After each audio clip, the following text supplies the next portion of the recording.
Hello,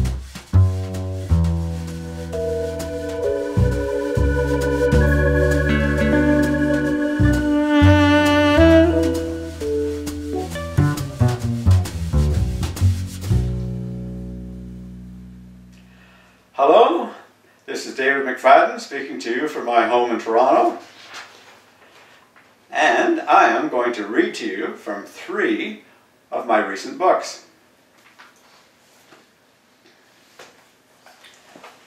Let's have a look here. What have we got?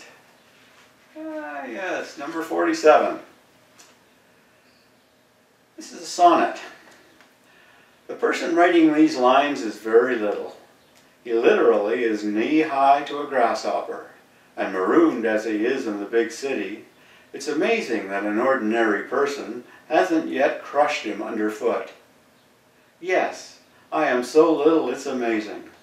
To me, a newborn kitten is a monster. I've never met a soul littler than mine.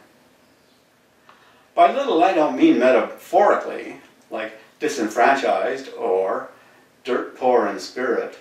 Oh no, simply a fellow who's half an inch tall, who refuses offers to capitalize on his size, who has learned to leverage a little living, scratching witticisms on window panes.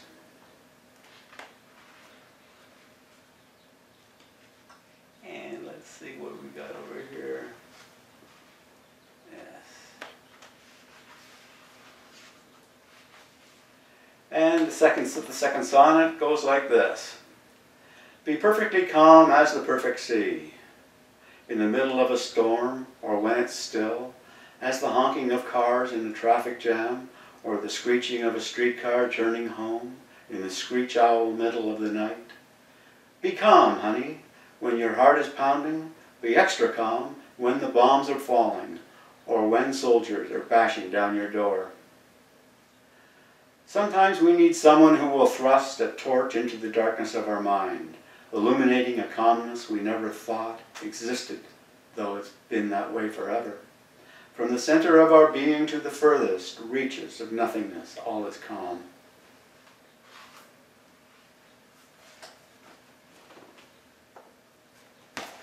And, let's see now, we've got something here from What's the Score? And this one is called Morning Star Rats. Star being the opposite of rats, right? Morning Star Rats. Some poet, I can't even tell you how sad I am, how I hate being here, but don't want to be anywhere else.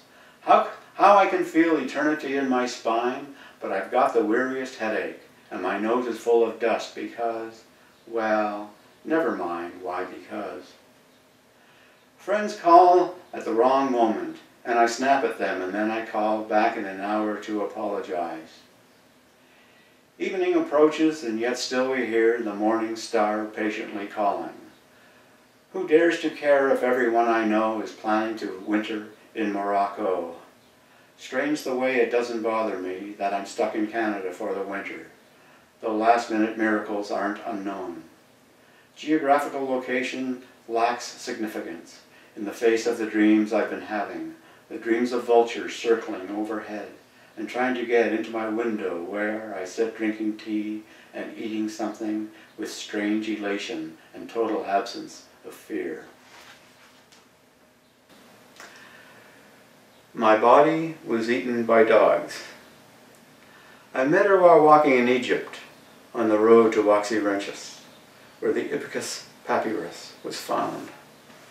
Her body had been eaten by dogs, torn into little pieces, each piece still glowing with life.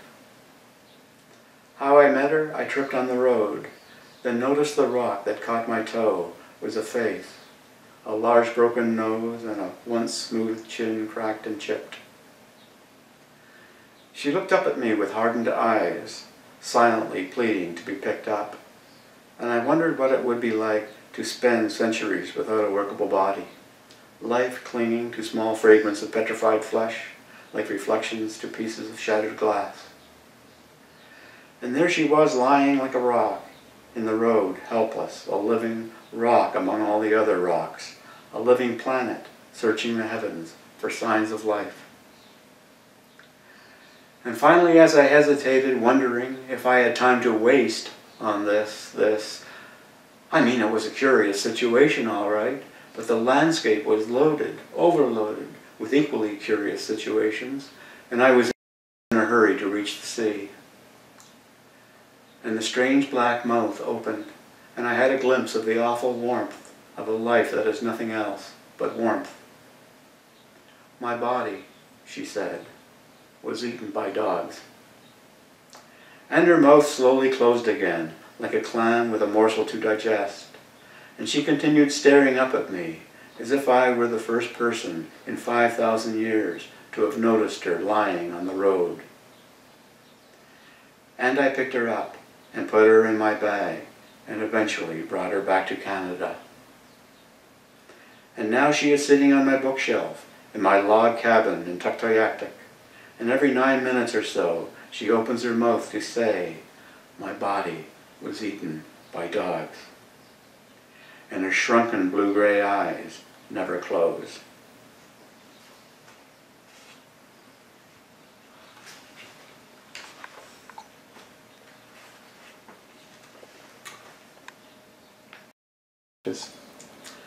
Secrets of the Universe. You're waiting for a bus at Ward and Baker, and a woman comes up to you and asks for a dance. You tell her you don't want to dance, for there is too much snow and not enough music, and she says you didn't mind dancing with me last night. And when you tell her she's mistaken, you didn't dance with her or anyone last night, she says, "Oh yes you did." And when you ask where, she says, "Up there, on the roof," and she points to the roof of Hipperson Hardware. In fact, she says, as her voice drops and a shy look comes into her eyes, I've even danced with you on other planets, Venus and Mars for instance." And then she walks away, leading you to wonder about the part of your life that is secret even from you.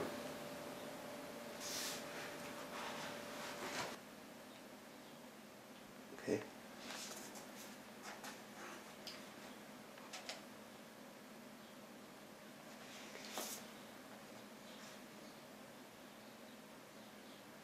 Great. Thank you very much.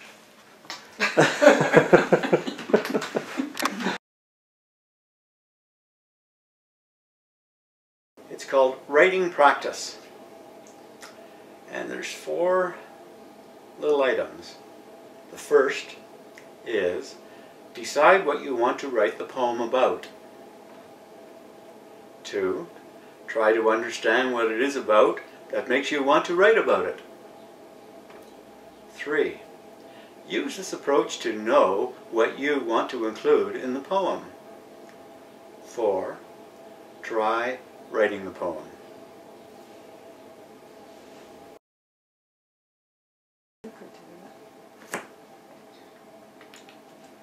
Here's a book I just happened to read a little while ago, and it just blew me away. It's a brilliant book. It's by Richard Wagamese, and it's called One Native Life. He's a native who's traveled all over Canada, just about everywhere in Canada, but I don't think he's been anywhere else.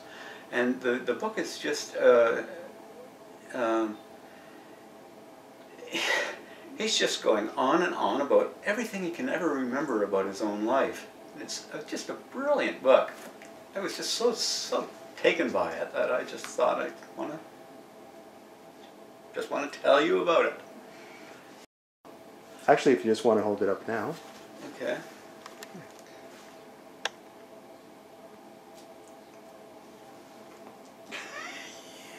Good book. Good book. I've never met the guy, don't know anything about him except what he's said in this book, and it's a really, really good book. And it just struck me that it would be really, really good for a really good book for Young people. For young people. That's right, exactly. Perfect.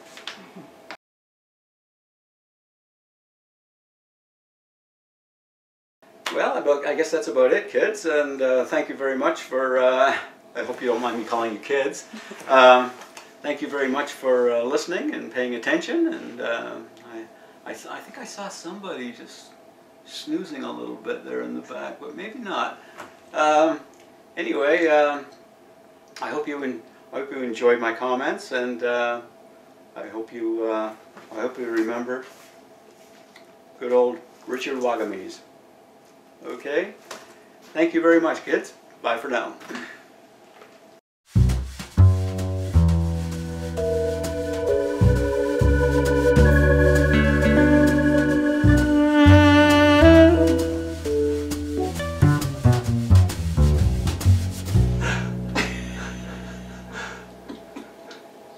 It's poetry aerobics.